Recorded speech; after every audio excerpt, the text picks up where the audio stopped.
boys, it's time. Fairy Tail is back.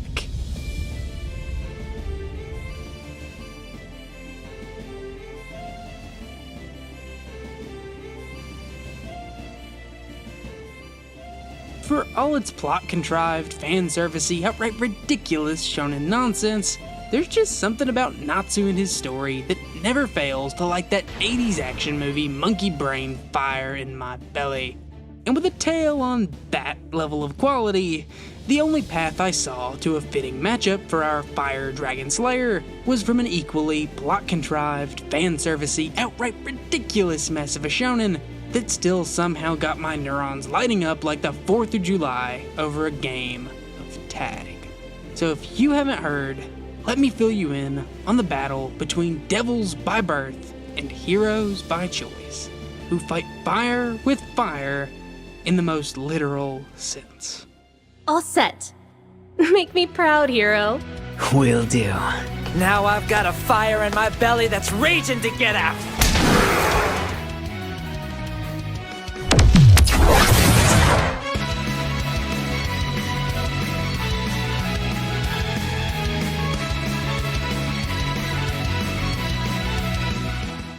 Alright, so to be as straightforward as I can, I know it probably doesn't seem very fair to put someone from a world all about spontaneous combustion against someone who is effectively just the Kirby of all things flame, but what sets this fight apart from the laundry list of other fire people vs. Natsu topics you might see around from time to time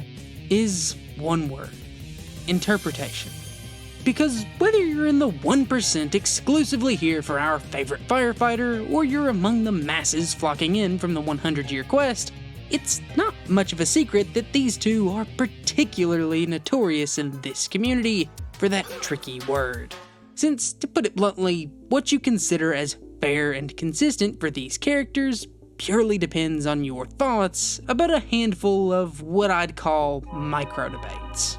For example, it's outright stated numerous times that the power of friendship is a canon part of the fairy tale magic system that can drastically alter someone's stats and abilities, and if we couple that with multiple contradictory anime-only arcs seemingly being retconned into the manga continuity by the 100 Years Quest,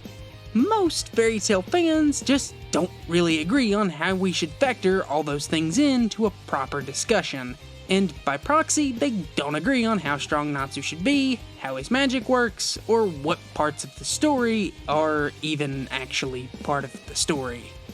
And this issue doesn't get much better when you extend it to Fire Force either, because the series adheres so strictly to being set in the quote-unquote real world that the whole story basically becomes one big reminder about the laws of physics actually existing in this manga, with things becoming so intense by the end of Season 1 that you might as well need a doctorate from the Gojo School of Overcomplicated Abilities to understand how we went from making fireballs to somehow freezing the universe, seeing the future, or, in Shinra's specific case, hitting biblically accurate light speed through nothing but rocket feet. And obviously, it's those little details that cause this fight to be a real head-scratcher. Cause at surface level, it makes sense why Natsu's ability to eat flames might as well make an infernal-filled hellscape protected exclusively by fire users his perfect playground. Especially when early arc characters are practically just regular humans who nearly die from basic fall damage whenever their fire powers go offline. And while you're gonna hear me say it a lot during this video, in some ways, this is one of many somewhat valid interpretations, since if you choose to scrub the series clean of all that gross physics nonsense, Shinra, unironically, might not be able to do anything in a fight with Natsu. Because going lightspeed in fiction and lightspeed in real life are very different. In the fictional context, complicated after effects of science are usually just ignored to make being faster than light often no different than outrunning any other finite thing, from sound to lightning or whatever else. And plenty of anime characters have pulled it off in the past, including dozens in Fairy Tail like Natsu himself. So if we were to lump Shinra's jet feet ignition ability under this fictionalized version of Lightspeed, where our general understanding of the universe is just chucked out the window for flashy Dragon Ball type antics, then that would be a pretty major nerf to Shinra's toolkit.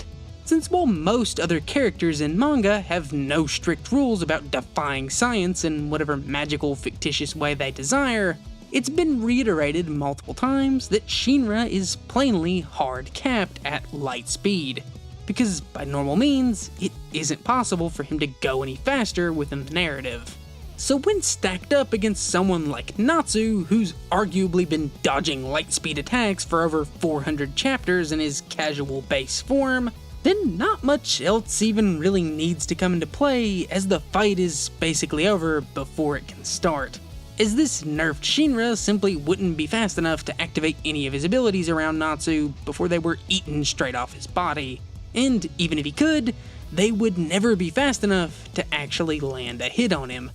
But to be honest, trying to ignore those reality warping antics that Shinra and Co. so often abused during the manga's original run,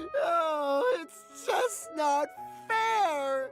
Because at times, those effects were genuinely treated way more like the cast's actual abilities than their namesake fire powers. And I mean, when bro literally starts dropping mathematical formulas to explain why his foot plus your face at the speed of light equals him always winning, even though abusing the laws of physics isn't technically his power, I think at least mentioning it as a separate interpretation is more than fair. So, if we take Okubo's intention to heart, and remember how much he tried to hammer this realistic physics concept through our thick power scaling skulls, then by applying our real-world understanding of lightspeed to Shinra's fire feet, this entire discussion would take a massive 180 due to one thing that fictional lightspeed doesn't account for: the theory of special relativity, which, for our purposes, was basically Einstein's way of saying that rather than treating light speed merely as a flat number to be passed up, it should effectively act like the speed limit of our universe. Because, in the simplest terms possible, when matter approaches the speed of light, the fabric of space-time itself actually starts to bend and wrap around that matter, sort of like a bubble, so that regardless of how fast an object is going, time within that bubble will remain distorted heavily enough so that light speed will always seem to remain at the same constant rate from any perspective. And while I know that seems entirely overcomplicated for a video about two fictional fire dudes throwing hands, all you really need to understand is that because of this bubble phenomenon, for anything to actually reach the speed of light, it would need infinite energy and would thusly blow up the universe. But if we assume for a second that it didn't, then theoretical science has a lot of other ideas about what could happen to something going beyond the speed of light under these laws of relativity. And in the world of Fire Force, Okubo specifically pitches one of these ideas by saying that when an unsuspecting Shinra boosts up to the universe equivalent of 88 miles per hour, he is instantaneously destroyed, completely dematerialized. There is no more Shinra.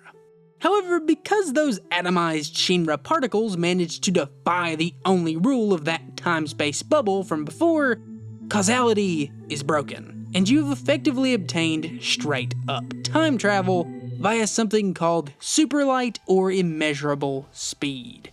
This forces the once vaporized Shinra to reform in a completely identical state to the original, except he reforms wherever he so chooses sometime in the past. On a small scale, we saw how this worked during Shinra's fight with his time-stopping brother, where he would reach light speed, then warp back a few seconds to properly fend off Sho in frozen time. However, by the end of the story, the actual scale on which super light speed could violate physics was explored a lot further, as we literally got to see max speed Shinra drag himself and other people back hundreds of years down the timeline through nothing more than raw speed. So yeah, the guy's either stuck being slower than most of anime, or he's literally a Flash-esque character who could nearly combo everyone in fiction back to the Great Depression, which of course applies no less to poor Natsu, as even though he would still have no trouble eating almost any kind of fire-based attack, there's nothing Natsu can do about what happens as a side effect of fire. To give you an example, if Mario threw a fireball and it broke a window, Natsu could still eat that fireball just fine, but no amount of Kirbying around is going to pay those repair bills. And this same idea is true for Shinra, just on the bigger cosmic scale. Because as soon as Shinra activates this immeasurable lightspeed ignition, he would disappear from the timeline, then reappear to land a perfect hit on Natsu before he could even react, since it would all occur through time travel instantaneously. And of course, because of that, the fight basically becomes a one-sided stomp again, just in the opposite direction, as now Natsu can't hit Shinra since he can just poof out of the timeline, whereas Shinra is more than capable of hitting Natsu with the unbridled power of real-world lightspeed. Which, even when viewed on a universal scale, good old FMA from middle school is always there to remind us that big things plus lots of speed equals bad times for anything in the way. And although relativistic kinetic energy usually requires a few more complicated values, variables, and other dumb math junk to accurately measure the energy inside those lightspeed spatial distortions, I've subjected you to enough numbers today. All we honestly have to do is take one look at the Fire Force manga, where Shinra in chapter 293 is put into a Majora's Mask situation where a funny-looking moon is being sent on a collision course with Earth, and I'll give you all of 3 seconds to guess how he decides to solve that issue before showing you the panel where this guy literally drop kicks the moon, launching it back into orbit through nothing but raw strength. A feat like this would obviously require outright planetary levels of power, but I unironically don't even need to tell you why, since Fire Force is more than happy to give us dozens of supporting statements, along with, a full panel of Shinra's rival character just cutting the planet Earth in half. Honestly, I don't think it really needs any further explanation. That is as blatantly planetary as it gets. So, even ignoring the fact that there's technically nothing stopping Shinra from just grabbing Natsu, then chucking him centuries in the past to let nature take its course, is there really any argument for our fictional Dragon Slayer eating one of Shinra's teleporting, planet-shattering kicks? And, well, again, like pretty much everything else to do with this topic, there's definitely room for more of that dreaded I word. Because even though there are definitely characters in Fairy Tail with debatable claims at similar planetary power, Natsu's big problem with inconsistency that we mentioned all the way back at the beginning of this video makes it a pretty moot point. Since even though Natsu can one-shot the strongest antagonist in the verse in one breath, in the next he's just randomly 100 million times weaker than the same antagonist without any other explanation, aside from the manga just telling us on panel. And while I do usually like to give Natsu the benefit of the doubt when comparing him to those top tier levels, since Natsu actually has to spend some unknown amount of time charging up, so to speak, there's no reason why if Shinra ran the risk of being pressed by Natsu's flames of emotion, that he couldn't rewind the clock to before Natsu was hyped up, then turn him into red mist or something. However, even saying all that, it's still entirely possible for this fight to be interpreted one other way. Because as inconsistent as Natsu is, a single thing might as well be set in stone. Bro can definitely eat fire. Which is why I never explained what exactly would happen if he did, since although eating any kind of fire does definitely make him stronger, magical fire in Fairy Tail often has a lot of weird side effects. Some taste bad, some are hard to eat, some are damaging to his body, and some just made him extra strong. But because we know that every fire he eats, regardless of effect, becomes a permanent part of him, then if Natsu ate Shinra's flames, which originate from Adola, then Natsu, like everyone else who formed a connection with Adola, might go through something called an Adola link, which, for those who don't know, can basically cause one of 3 things to an unlucky victim.